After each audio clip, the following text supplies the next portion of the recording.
Mira stepped off the silver shuttle and looked around the human city for the first time. Tall buildings reached the clouds. Cars zoomed by on the streets. Lights blinked from every corner, and sounds, so many sounds, filled the air. Engines, people talking, dogs barking, music playing from far away. It was all too much. She quickly touched her ears and pressed the small silver ear covers tighter. These were Zuran-made sound filters. They protected her from loud noises. Her species, the Zurans, had much sharper hearing than humans. Loud sounds made their heads hurt and hearts race. That was why many Zurans feared visiting Earth. Mira was not like them. She had always been curious. She wanted to know what made humans so different, why they were called the wild ones of the stars. She had read many reports. Some said humans were noisy and messy. Others said they were brave and full of feeling. Mira wanted to find out for herself. A tall boy stood waiting for her near the landing pad. He had a bright smile and held a sign. With her name on it, "Welcome to Earth." The sign said in blue letters, "Are you Mira?" he asked with a friendly wave. Mira nodded slowly. "Yes. You must be my Earth guide." The boy laughed.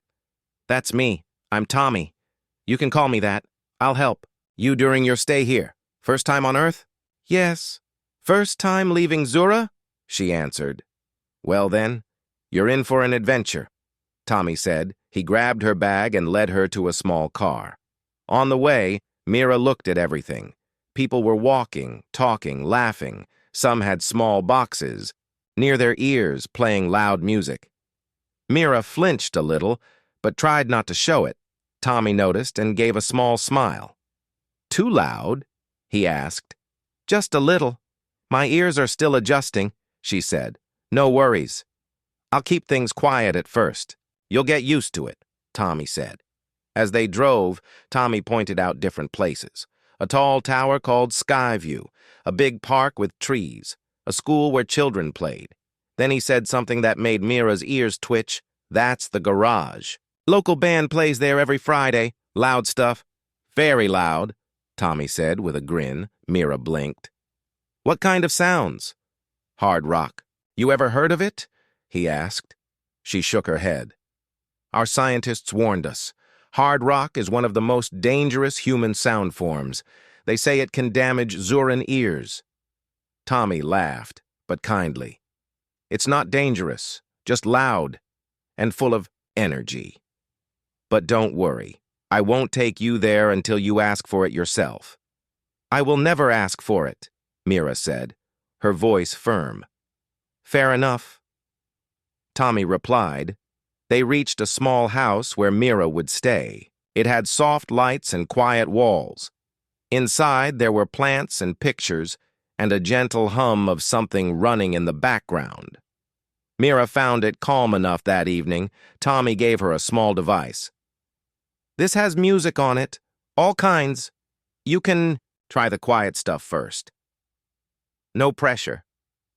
Mira took it with care. "Thank you." Before bed, she sat near the window and played one of the soft songs. It was slow and peaceful. A human voice sang words she didn't understand fully, but the tone made her heart feel warm. She closed her eyes and listened. Maybe not all human sound was dangerous. The next day, Tommy took her to a museum. There were paintings, machines, old music players, and instruments made of wood and strings. Mira saw a strange one shaped like a tear with wires across it. "What is this?" she asked. "That's a guitar, a big part of human music, especially rock." Tommy said. "Does hard rock use it?" she asked with a careful look. "Oh, yes. Guitars, drums, voices that shout. It's something else," he said. She stepped back from the guitar, her ear filters buzzing a little at the memory of the loud sound outside the garage. They went on. Mira touched stone carvings and looked at black and white photos of people dancing at concerts. She saw joy in their faces, not fear. She asked Tommy, Why do humans like loud music? Tommy thought for a moment. Because it makes them feel alive. It's not just about sound. It's emotion. Like shouting out what's inside you without using normal words. Mira nodded slowly. Zuran songs are soft. We sing to calm our hearts. That's beautiful too, Tommy said. Different kind of music. Different kind of soul. Mira smiled a little. She liked how he said that. That night, she played another song. This time it had a faster beat. Still soft, but stronger than the last. She felt her toes move a little. Her fingers tapped the arm of the chair. Her body liked the rhythm, even if her mind was unsure. She thought of the band at the garage. What must it be like to hear music that shakes walls? What kind of emotions did that kind of sound bring out? Mira wasn't ready yet, but the question stayed with her. For now, she would listen from afar, from a safe place behind her ear covers, and maybe, just maybe, she would one day walk into the garage herself. It was Mira's 5th day on Earth. She had started to grow used to the human world. The loud engines no longer made her flinch as much. The bright signs didn't bother her eyes like before. She still wore her silver ear covers, but now she walked with more confidence. Curiosity lit her face. Tommy stayed close to her each day. He showed her places, answered her questions, and made sure she felt safe. He treated her like a friend, not just a guest from another planet that afternoon. They walked through a part of the city filled with art. Colorful walls with big pictures, statues made of metal, musicians playing on the street. Some music was soft, some fast, some strange. Mira paused often, listening through her filters, taking slow breaths to understand. Each new sound, they stopped in front of a building made of old bricks. A faded sign above the door said, "The Garage." Mira stared at it. "This is the place you spoke about earlier," she said. Tommy nodded. "Yes, this is the Garage. Local bands come here to play live music. Most of it is loud rock. Very loud. But full of feeling." Mira tilted her head. "Why do you call it the Garage? It doesn't look like a car place." Tommy smiled. Long ago, many bands started in real garages, small places. They had no money, no stage, just friends, guitars, and noise. So even when bands became bigger, the name stayed. It reminds people where they came from. Mira looked at the door. She could hear something through it, even with her filters on. A low thump, then a faster beat, then something sharp and wild. It wasn't painful, but it was strong. Like thunder wrapped in fire. She stepped back, Tommy noticed. "You okay?" "I feel the sound in my chest," Mira said, surprised. "Is that normal?" "Oh, yes. Rock music doesn't just enter the ears. It goes into your bones. It wakes you." "Up from the inside," he said. "That's strange." "And dangerous," she replied. Tommy chuckled. "Only if you don't like being wide awake." Mira didn't go in. She stood for a while, listening through the walls. Then they walked on. But her thoughts stayed behind. Trapped in that building filled with thunder that evening, they visited a quiet garden. Mira sat under a tree and watched humans pass by. Some held hands, some laughed. A small group of children danced to music coming from a speaker. It was light rock, not loud. But it had a beat that made the air feel alive. Mira's fingers tapped her leg slowly. A new habit, one she didn't notice yet. Tommy sat beside her. "What do Zurans do for fun?" he asked. "We paint with light," she said. "And we shape air, to make soft music. Nothing like this." "Do Zurans dance?" she smiled. "Not like humans. We glide, we float. You would call it slow-motion dancing. I'd like to see that sometime," Tommy said. "And I'd like to understand why humans love wild sounds." Mira replied. Tommy thought for a moment. Sometimes life is loud. People lose things. They feel pain. They get angry. Rock music helps them let it out. They shout through the song instead of shouting at the world. Does it help? Mira asked.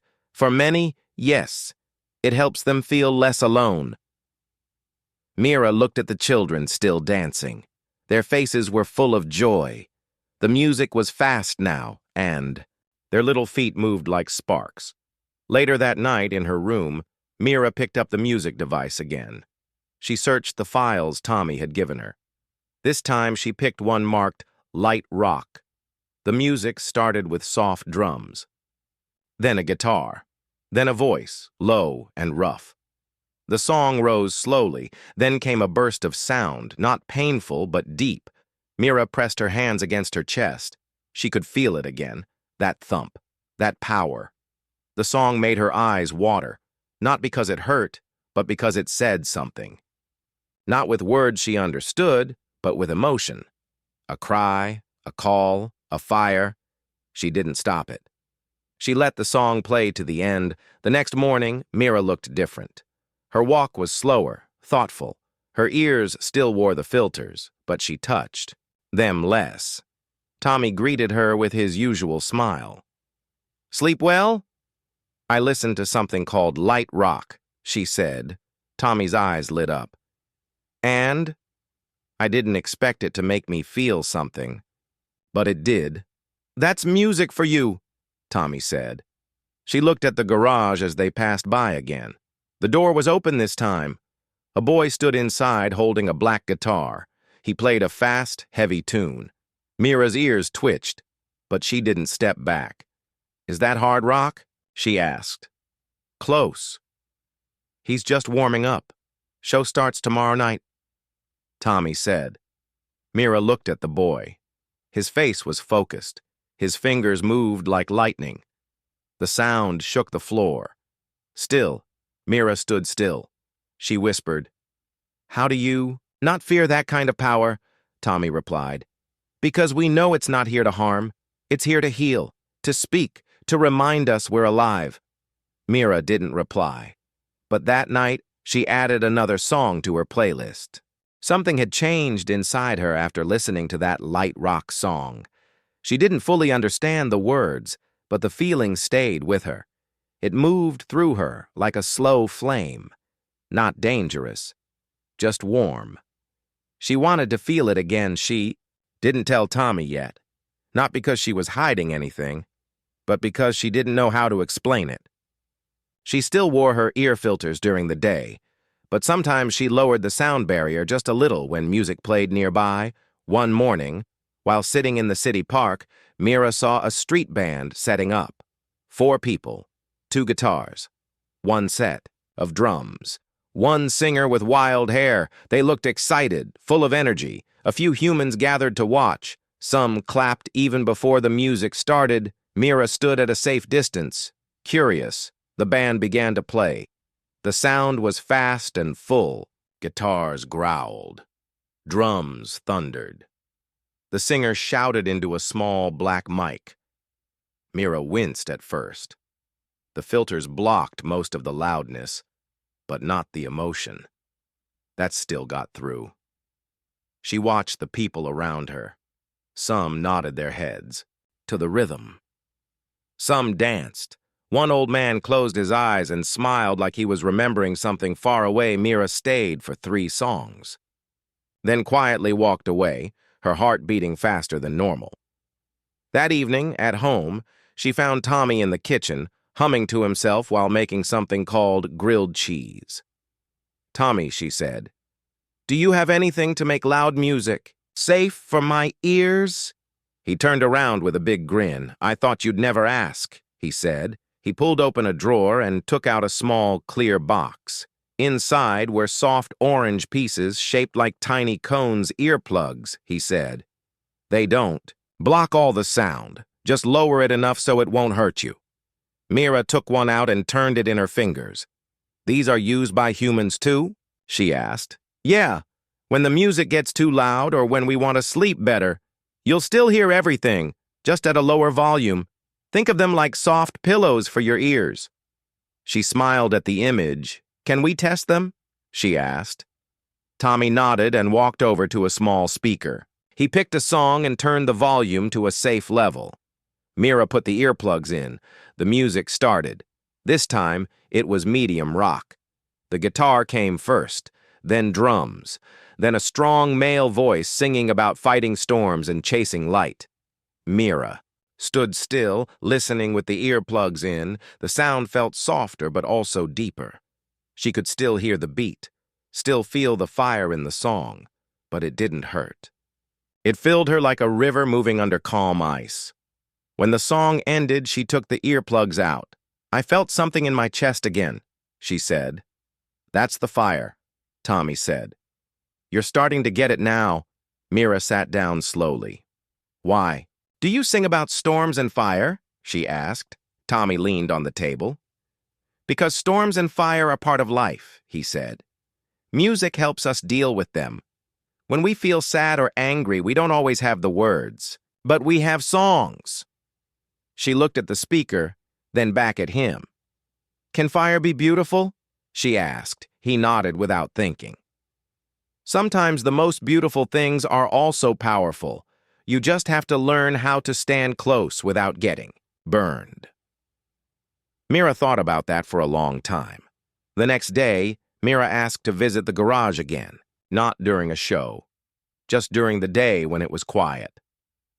Tommy agreed.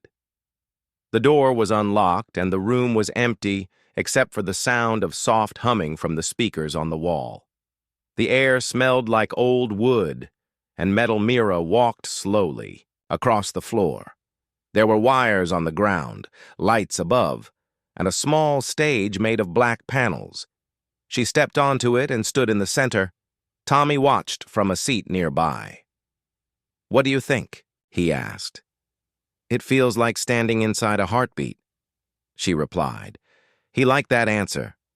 On the side of the stage sat a guitar, leaning against an old speaker. Mira pointed to it. "Can you show me how it works?" she asked.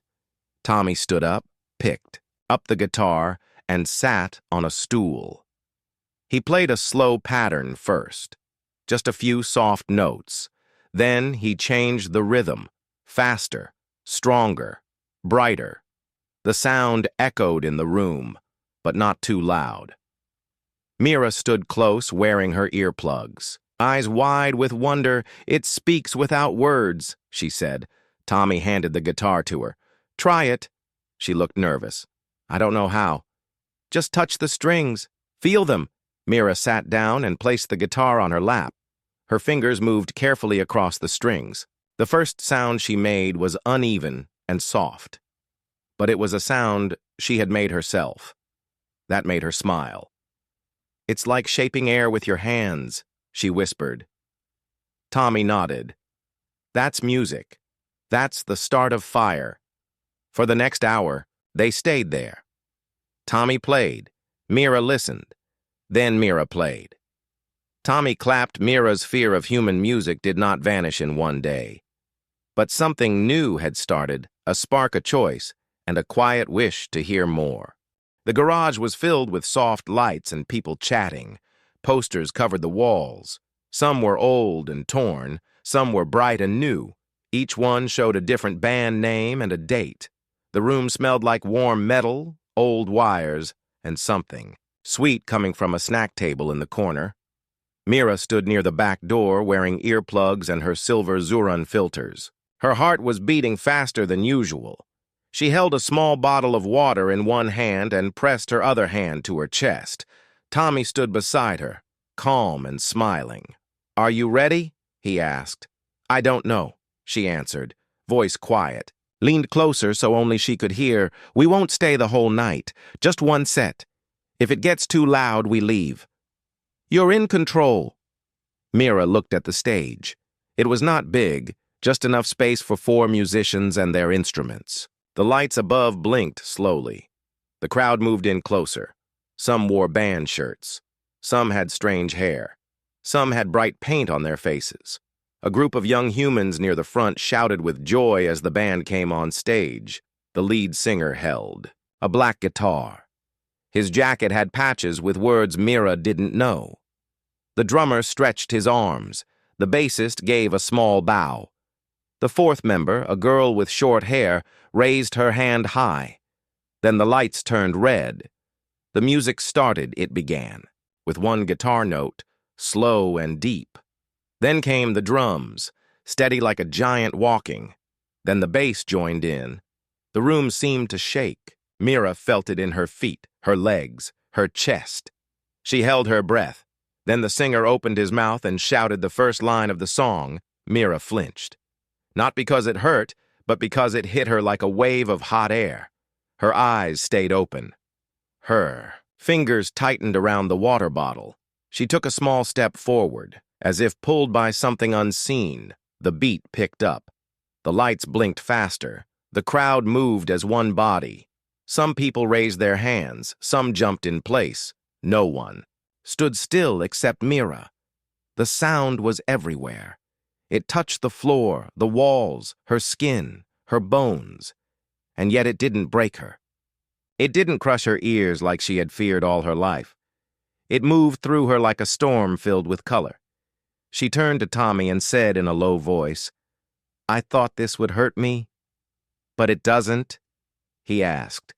She shook her head slowly. "It's strong. It's wild, but it's alive." The band played 3 songs, each one louder than the last. Mira watched the guitar player closely. His fingers danced over the strings. His face was full of focus. Like the music was coming from inside him, the drummer hit with power, but also grace. The girl on bass swayed with the rhythm like she was part of the song itself, and the singer poured his voice into every word. Mira didn't understand the language of the lyrics, but she understood the meaning. They were singing about struggle, about fire, about standing back up when the world pushes you down. She didn't dance. She didn't clap. But she felt every note like a new pulse added to her own heartbeat. At the end of the 3rd song, Tommy tapped her shoulder. "Want to go outside for a break?" he asked. She nodded. They stepped into the cool night air. The door closed behind them, and the thunder of the music became a soft thump again. Mira sat on a bench near the sidewalk. Her hands were shaking, but not from fear. "That was not what I expected," she said. "What did you expect?" Tommy asked, handing her the water. "I thought it would be sharp, ugly, dangerous. I was told it would tear my mind apart, but it was full. Like flying through fire and not burning." Tommy smiled. "I told you. It's not noise. It's feeling." Mira looked up at the stars. A few were bright, most were quiet, just like Zora's sky. We Zorans are taught to avoid loud sounds.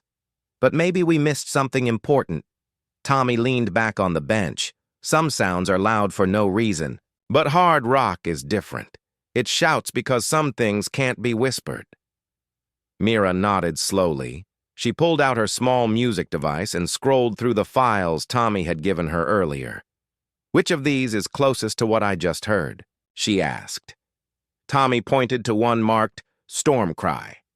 She pressed play. The song began, soft at first, then quickly rose into a wall of sound. Mira closed her eyes and let it fill her. She was no longer afraid. That night, she didn't sleep early. She listened. To 4 more songs, she wrote notes in her small Zoran logbook. And when she closed her eyes, her dreams were filled with color, motion, and sound. Not silence, not fear, but thunder. Mira had changed. It was clear to everyone who met her. The girl who had once been afraid of loud sounds was now drawn to them. She no longer hurried away from music. Instead, she stayed close, listened longer, and sometimes even smiled when the sound was wild and loud. Her days were filled with discovery. She still wore her ear filters, but now they felt less like a shield and more like a key opening a new door. She had begun to explore human music beyond what Tommy showed her. She downloaded songs from the device he gave her and listened in secret, when no one was watching. One afternoon, Mira sat on a bench in a quiet park. The sun was warm on her face. She held her logbook in her hands.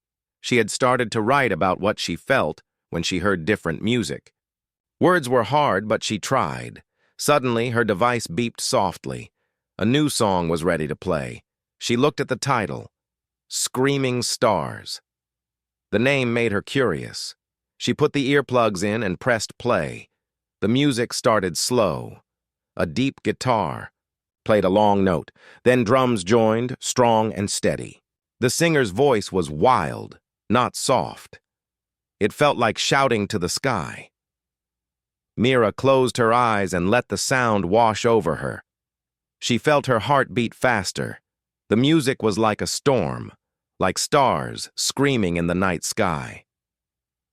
When the song ended, Mira opened her eyes and smiled. She wrote quickly in her logbook, "Music like fire, loud but beautiful, makes me want to shout too." Later that day, Mira met Tommy at the garage. The place was quiet now, but the memories of loud music still lived in its walls. Tommy looked at her and asked, "Ready for more?" Mira nodded. "I want to learn. I want to understand why humans make music this way." Tommy led her to a small room filled with instruments. Guitars, drums, keyboards, and strange boxes with buttons. "This is where bands practice," he said. "Want to try something?" Mira hesitated, but then reached for a guitar. It felt heavy in her hands. She remembered how Tommy had shown her the strings before. She touched them softly. The guitar made a low sound. Tommy smiled. "Not bad for a first try," Mira laughed. "A soft sound. I think I want to make my own music someday." Tommy's eyes shone. That would be amazing. Music that mixes Zuran sound and human rock.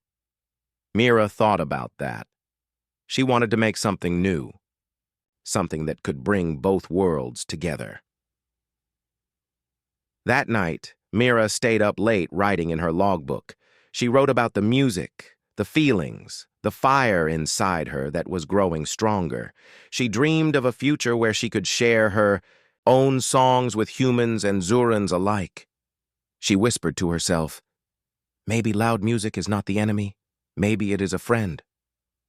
The day of the culture night arrived faster than Mira expected. The garage was busy with people setting up lights, arranging chairs, and tuning instruments. The air smelled of fresh paint and warm coffee. Mira stood near the small stage, her hands shaking a little. She wore her silver ear covers and held a new guitar that Tommy had helped her choose. Tommy came over and smiled. "You look ready." Mira nodded, but inside her heart raced. This was the first time she would perform, in front of a human crowd. And not just perform. She was going to play a song she had helped create. A mix of human rock and Zuran sound. Back on Zura, music was soft and gentle, but here, Mira had learned to love the power of loud sounds. She wanted to share her new voice, even if it was strange and different. As people filled the room, Mira took a deep breath. The lights dimmed. Tommy gave her a small nod from the side.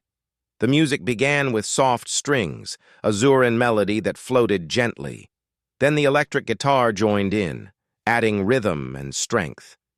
Mira closed her eyes and started to sing.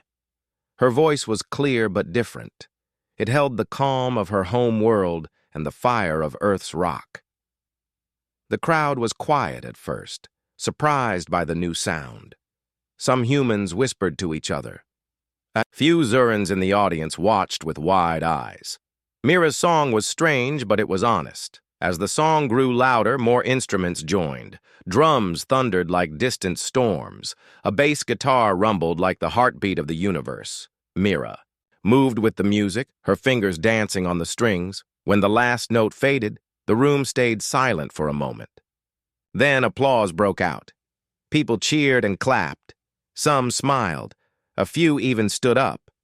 Tommy smiled proudly. "You did it, Mira."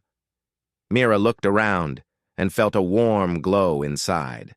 She had faced her fear and found her voice. The girl who once thought hard rock would destroy her ears had created a new kind of music, one that could connect worlds. After the show, many people came to talk to her. They asked about her home world, her music, and how she learned to play. Mira answered with joy. She felt like she belonged. That night, Mira wrote in her logbook, "Music is more than sound. It is a bridge.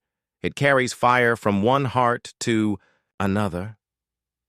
She looked out the window at the stars. Maybe one day her songs would fly across the sky and reach her people on Zura. Maybe they would understand that loud music was not to be feared, but to be loved. And maybe, just maybe, the universe was ready to listen. The days after the culture night were busy and bright for Mira. The world felt bigger now. Her music was no longer just notes and sounds. It was a message, a light shining between two planets. The Zoran Council had asked her to prepare a report. They wanted to understand how human music could be used for healing and connection. Mira spent hours writing and speaking with Tommy, learning new words to explain her feelings. One afternoon, she stood before a small group of Zurans and humans. They watched as she played her song again, the mix of soft Zuran tones and strong, human rock. Some Zurans blinked, not sure at first. Then, slowly, smiles spread across their faces. "This music, it is not dangerous," Mira said in her clear voice. "It is powerful. It can heal wounds inside the heart." After the meeting, a wise elder approached Mira. "You have opened a new path," she said. "Not all Zurans will understand yet, but your courage will help them see." Mira felt a warm hope growing inside. She thought about Earth and the stars and the people she had met. One evening, Tommy invited her to walk under the city lights.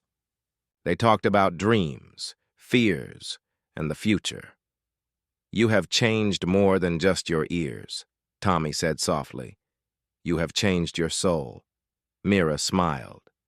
"And I have learned that fear can hide beauty. Sometimes we must listen closely to hear the truth."